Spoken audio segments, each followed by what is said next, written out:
Welcome to the Indian Express. We know we have been a little bit quiet on the tech side for quite some time, but hopefully we are going to be more regular.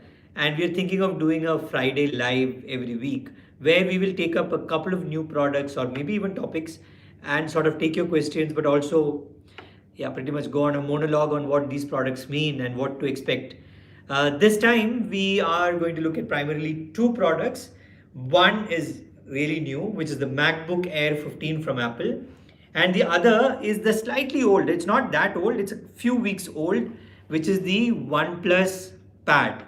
Now, these are both devices, maybe sort of aimed at this the same type of user, but I think both have their merits and are worth being picked up because these are the sort of devices which could be there for a few years and is going to be brought by people, quite a few people.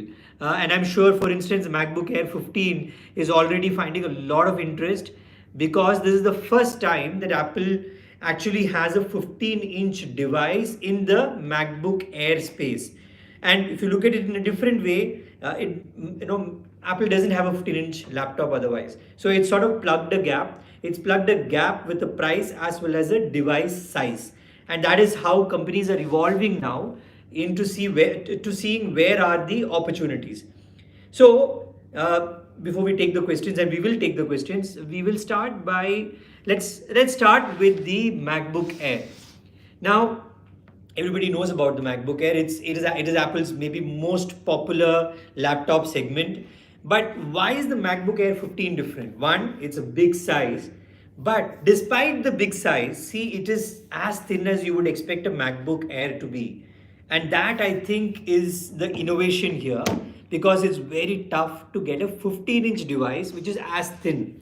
So if you read my review, you can of course go and read my review about the product. So I was traveling quite a bit using this device, and what's most interesting about this device is that it is really thin. It is thin enough for us to put it. I could actually, while I was traveling in an Indigo domestic flight, push it into the magazine sleeve in front of you. That you can't really do with most of the laptops. This is that thin. You can do it with the MacBook Air, but you can also do it with the MacBook Air 15. So how full is the device? I think that's the question a lot of people will ask when you say that a device is very thin and light. So this is powered by Apple's own silicon. This is the latest M2. So it is really powerful. It is really powerful, so much so that I'm now confused. Why would people buy a MacBook Pro?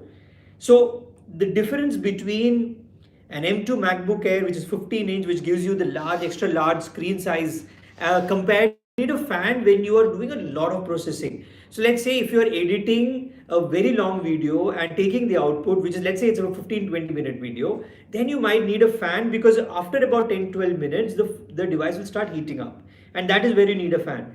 If it is for a regular video production, which is like if you're a creator, you're making an Instagram reel or whatever, all of that can be done here wonderfully well and really fast because the M2 is maybe the fastest processor out there if you're not looking at the M2 Ultra and all of that. So this is a very powerful device. It is still very slim and it's still very thin, as in it's very thin and light. So it's like what we used to call the size 0 device. This is pretty much a size 0 device in 15, because usually size 0 devices are in the 13-inch and less and lower, 11-inch, which MacBook Air used to be at one point. But you don't really